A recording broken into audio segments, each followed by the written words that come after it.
La Côte d'Ivoire, pilier de l'UEMOA. La Côte d'Ivoire est aujourd'hui la locomotive économique de la sous-région. Une démocratie forte où les Ivoiriens et les Ivoiriennes vivent rassemblés dans la paix. Une économie forte, paix et sécurité. Une croissance forte n'arrive pas par miracle.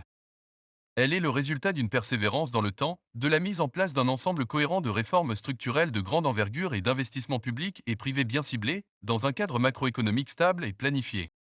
L'émergence est un pari sur l'avenir. L'avenir se planifie et l'émergence se construit dans la paix, la sérénité, le dialogue et la cohésion sociale. Alassane Ouattara, président de la République de Côte d'Ivoire. La dernière décennie a permis de consolider les avancées de l'économie et l'amélioration des conditions de vie, malgré les difficultés conjoncturelles liées au contexte international. Après plus de 10 ans de croissance interrompue, l'économie s'est diversifiée dans un cadre macroéconomique stabilisé. Avec un endettement sous contrôle, la Côte d'Ivoire a développé ses ressources agricoles et énergétiques et a pu lancer les grands chantiers d'infrastructures indispensables à son développement. L'État ivoirien assume ses fonctions notamment dans la santé et l'éducation, ainsi qu'en favorisant l'accès de tous à l'eau et à l'électricité. Autant de développements qui n'ont été rendus possibles que grâce au contexte sécuritaire renforcé qui permet au pays de jouer son rôle de stabilisateur à l'échelle nationale, régionale et internationale.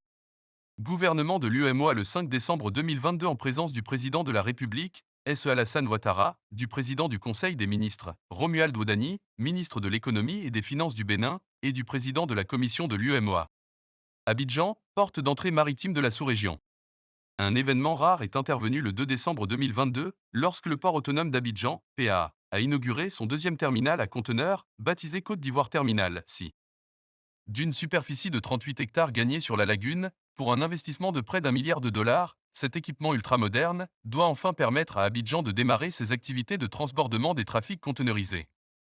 Avec son tirant d'eau, porté à 16 mètres de profondeur, lui permettant de recevoir les navires de dernière génération, s'y devrait rapidement atteindre son objectif de 1,5 million de conteneurs par an. Il vient compléter les activités du terminal voisin, Abidjan Terminal, spécialisé depuis 2003 dans les trafics d'import-export pour les marchés ivoiriens et sous-régionaux, et qui, après avoir enregistré une hausse continue de ses trafics depuis 2012, traite aujourd'hui 800 000 conteneurs par an. La carte du multimodal. Pour asseoir sa position de leader dans la région en matière de transport, Abidjan peut également compter sur l'une des infrastructures de fret aéroportuaire les plus modernes d'Afrique de l'Ouest.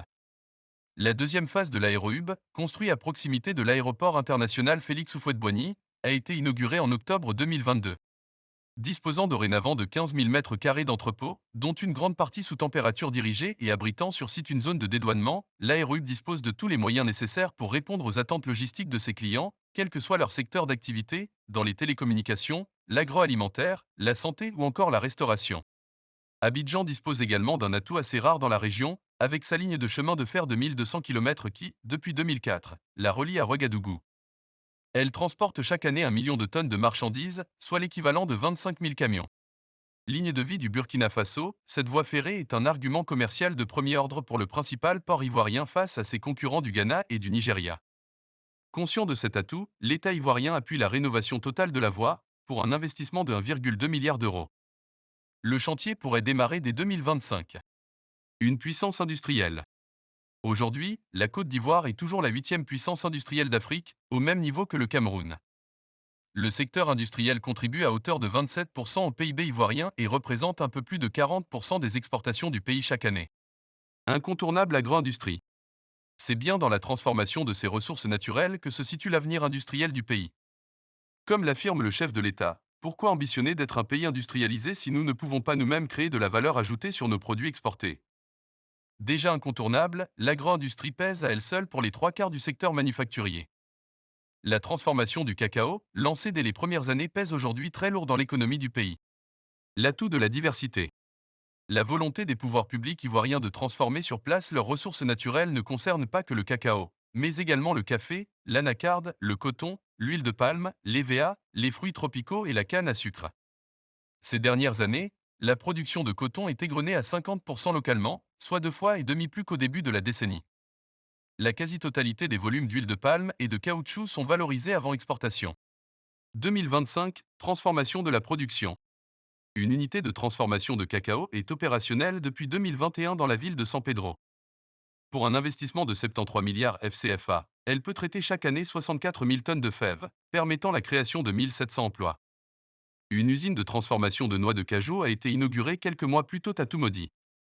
Pour un investissement de 23 millions de dollars, elle dispose d'une capacité de traitement de 60 000 tonnes d'anacarde par an. Ce nouveau site industriel répond à l'objectif de pouvoir transformer 50% de la production nationale en 2025, contre 20% actuellement. Un pôle de stabilité. Ce développement ne pouvait se faire que dans le climat actuel de cohésion sociale et de sécurité. La Côte d'Ivoire poursuit sa lutte contre l'insécurité en créant une armée professionnelle et républicaine, capable d'assurer la sécurité des personnes et des biens sur l'ensemble du territoire, tout en veillant à ce qu'elle dispose des ressources humaines nécessaires pour participer au renforcement de la coopération régionale et internationale. Près de 10 000 recrues sont attendues dans les forces armées ivoiriennes d'ici 2024. Sur le plan national aussi avec la remise à niveau des services. Rénovant et modernisant les commissariats de police. Numérisant les services de la police nationale. Ouvrant des gendarmeries dans toutes les sous-préfectures du pays. Étendant l'utilisation de la vidéosurveillance à tous les sites stratégiques du pays.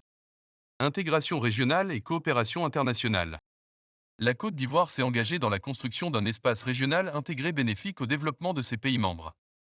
En matière de lutte contre le terrorisme, elle est favorable à une approche de coopération transfrontalière, y compris des opérations conjointes et coordonnées entre les différentes forces de sécurité et de défense.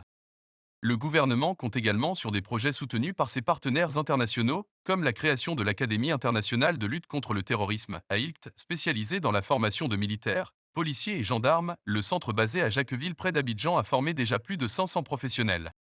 En matière de coopération internationale, le pays a modernisé son appareil diplomatique et accru sa présence dans les grandes instances.